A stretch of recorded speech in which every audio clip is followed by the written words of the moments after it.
కథను చెప్పి నేను ముగిస్తాను. ఒక కోడి పెట్ట ఉందంట, వినాలి అందరూ కూడా. ఒక కోడి పెట్ట ఉంది. కోడి పెట్టకు కొన్ని పిల్లలు పొదిగినాయి. ఆ పిల్లలు పొదిగిన తర్వాత రోజు కూడా ఆకాశంలో ఒక గద్ద తిరుగుతూ ఉందంట. ఏం తిరుగుతుందమ్మా? ఏం తిరుగుతుంది? గద్ద తిరుగుతూ ఉంది. ఈ గద్ద వచ్చే సమయానికి కోడి పెట్ట ఏం చేస్తూ ఉందంటే రెక్కలు చాపి అరుస్తూ ఉన్నది.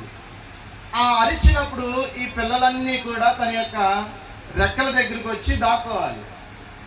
అలాగా ప్రతిరోజు కూడా జరుగుతూ ఉంటే ఒకానొక రోజు ఒక కోడి పిల్ల అందంట, మనసులో అనుకుంది, మా అమ్మ రోజు అరిస్తే మేము వెళ్ళిపోవాలా, అసలు వెళ్ళకపోతే ఏం జరుగుతుంది అని బయట ఉండిపోయిందంట, వెళ్ళకుండా. అది యొక్క గద్ద వచ్చి ఆ యొక్క కోడి పిల్లను తీసుకుని వెళ్ళిపోయింది. తీసుకుని వెళ్ళిపోతుంటే కొంత దూరం వెళ్ళేసరికి